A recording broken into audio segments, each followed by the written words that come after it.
Salut à toi qui écoute ce podcast de Spirit Cookie. Nous sommes dans la 3e saison et nous présentons les différents livres qui sont dans la Bible. Aujourd'hui, c'est le deuxième livre qui a le même auteur que le premier, à savoir Moïse. La tradition judaïque et chrétienne est unanime sur ce plan-là. Exode veut dire sortie. Départ, c'est le nom donné au livre dans une traduction grecque qui s'appelle les Septante. Et en hébreu, le nom de ce livre est Voici les noms ou les noms. D'après les premiers mots, tout simplement, on ne s'embarrasse pas. Pour donner un titre à un livre, on prend les premiers mots de ce livre. Comme je l'ai dit, l'auteur est lui-même Moïse. Il est présenté 3 fois dans ce livre, au chapitre 17 et au verset 14, par exemple. Celui qui raconte les événements, c'est un témoin de ce qui s'est passé. Il voit la main de Dieu et il voit aussi la puissance de Dieu se manifester et qui va marquer toute une génération. Cette génération qui voit les œuvres de Dieu n'a pas vraiment un cœur qui se convertit au Seigneur Jésus-Christ. Il est encore trop marqué par la pensée de l'esclavage. Rendez-vous compte, 400 ans en Égypte, même si ce n'est pas une excuse pour ne pas faire confiance à Dieu. Cette génération sera marquée et seules 2 personnes de cette génération vont pouvoir ensuite, 40 ans plus tard, rentrer dans le pays promis. Vous m'aurez corrigé, bien sûr, et avec mes excuses. Quand ce livre a-t-il été rédigé ?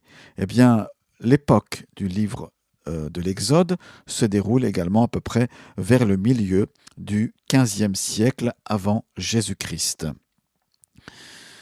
Et ce livre couvre une longue période qui est d'environ 145 ans, qui va de la mort de Joseph, un des patriarches, jusqu'à l'établissement, la mise en place du tabernacle de Dieu dans le désert.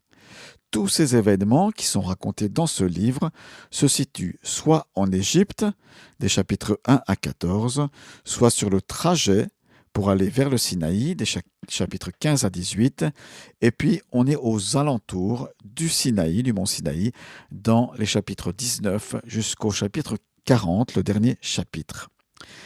Il y a 2 événements fondamentaux.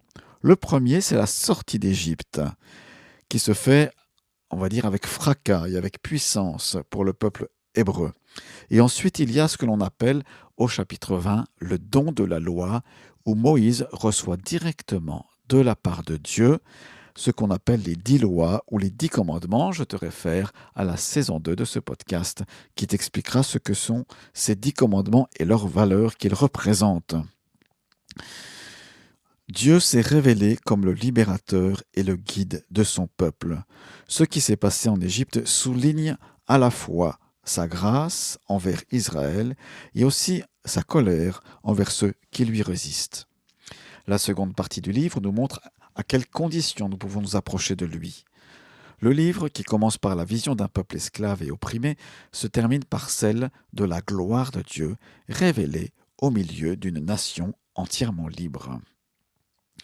Dans 1 Corinthiens chapitre 10, versets 1 à 16, il est écrit, ainsi que dans Romains 15, verset 4, que ces choses nous sont écrites pour notre instruction.